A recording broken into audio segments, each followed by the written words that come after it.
નમસ્કાર ખેડૂત મિત્રો, આજે સતત 8 દિવસથી આજે ખેતરમાં વરસાદ વરસ્યો છે, તેના કારણે કપાસમાં ભયંકર નુકસાન થયું છે. તો આજે કપાસ આડો પડી ગયો અને સુકાવા લાગ્યો છે, તો એના નિવારણ માટે હું તમને રસ્તો આપી આપને મારી વિલેજ ફાર્મર ફ્રેન્ડ ચેનલમાં આપનું સ્વાગત છે. અને હું તમને આ કપાસ કઈ રીતે સારો કરવો એનો હું તમને રસ્તો આપીશ. પહેલાં તો છે ને આપણે આ કપાસને આ રીતે સીધો કરીશું. આ જે કપાસ નીમી ગયો છે એના પગના થડમાં આપણે આમ થોડોક ભેજ છે અને ભીનું છે તેથી સીધો કરીશું. એકદમ સરસ કપાસ થઈ જાય છે જે પહેલાં હતો એવો. આ રીતે આપણે એને સીધો કરીશું. જો આપ જોઈ શકો છો કે કપાસ સીધો રહી જવા માંડ્યો છે. જો આ સાવ આડો પડી ગયો એને પણ આપણે આ રીતે પગ મારી અને ભેજ હોય ત્યાં લગન સીધા થઈ જાય. એકદમ કપાસ આ રીતે સીધો થઈ જાય એનું રિકવરી તરત આવી જાય છે.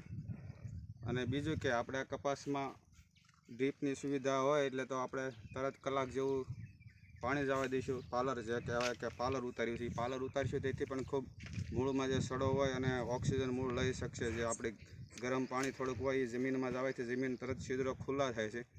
અને બીજું કે આ કપાસમાં આપણે એમોનિયમ સલ્ફેટ એટલે કે મોરિશ વીઘે 15 કિલો ડ્રીપ હોય તો ડ્રીપ ને પાણી હોય તો પાણી અથવા તો પંપથી ડિન્ચિંગ કરીને આપશું. તેથી આપણે એકદમ સરસ પરિણામ આપશે. અને આપણે કોપર ઓક્ઝીક્લોરાઇડ 150 ગ્રામ વીઘે એ પણ એમોનિયમ સલ્ફેટ એટલે કે મોરેશિયા સાથે એ પણ આમાં ઓગાળીને ડીપમાં તાત્કાલિક સડાઈ દઈશું 2 દીમાં. અને પછી ઉપરથી ફૂગનાશક જે આપણે સાપ પાવડર આવે છે એ પ્રતિ લીટર પંપમાં 15 લીટરનો પંપ હોય તેમાં આપણે 50 ગ્રામ લેખે આપીશું. સાથે સરદારનું જે આપણે જી ગ્રેડ ક્ષાર આવે માઇક્રોમિક્સ એ 10 ગ્રામ એટલે એક પડીકું આવે 250 ગ્રામનું 25 ગ્રામ જેવું એટલે એના 10 પંપ કરવાના 10-11 એ પણ સાથે નાખશું. અને ઉપરથી આપણે સ્પ્રે કરીશું તો એને માઇક્રોન્યુટ્રન જે ખોરાકની કમી થઈ છે એ પણ એને પૂરી થાય છે.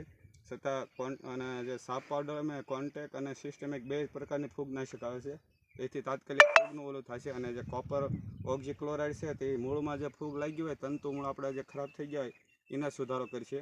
તો આપણે ખેડૂત મિત્રોને તાત્કાલિક આ 2 થી 5 દિવસમાં તાત્કાલિક જેને પાણીની સુવિધા હોય આ રસ્તો કરે તો કપાસમાં ખૂબ રિકવરી આવશે. અને પાલર તો ખાસ ઉતારી દે 2 દીમાં.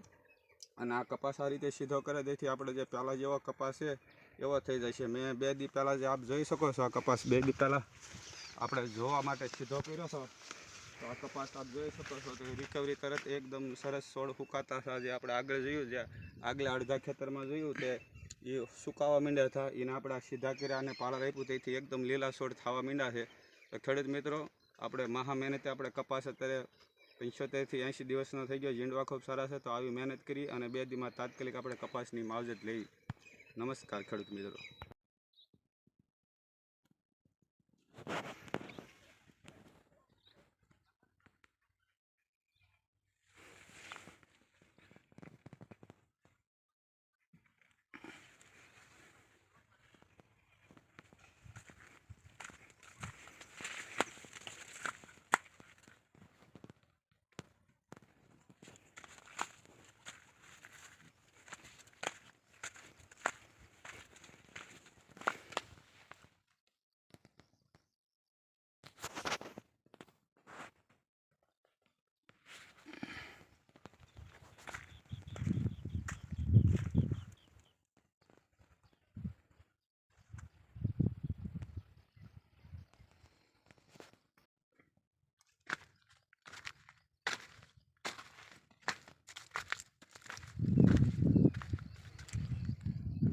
નમસ્કાર ખેડૂત મિત્રો, આ એક ધારો 8 દિવસ કપામાં સતત વરસાદ આવવાથી આ કપાસ એકદમ સુકાવા લાગ્યો છે.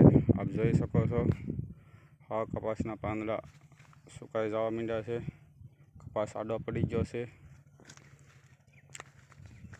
ખેતરમાં ભયંકર નુકસાન છે. આપ જોઈ શકો છો બસ જેમ જેમ તડકો પડતો જાય તેમ તેમ આ કપાસ સુકાવા લાગે છે. તો આના નિવારણ માટે હું તમને એક સરસ રસ્તો કહીશ કે આ કઈ રીતે અમુક છોડ જે સાવ સુકાઈ જાય છે એનો તો કોઈ આપણે રસ્તો જ નથી. જે આ છોડ રહ્યો એ સાવ સુકાઈ ગયો. એમાં ઝીંડવા પણ પુષ્કળ છે. જે એમાં ઝીંડવા પુષ્કળ છે તે છોડ સાવ સુકાઈ જાય છે. આપ જોઈ શકો છો તે વધારે ઝીંડવા હોય એ છોડ સાવ સુકાઈ જાય છે. બાકી જે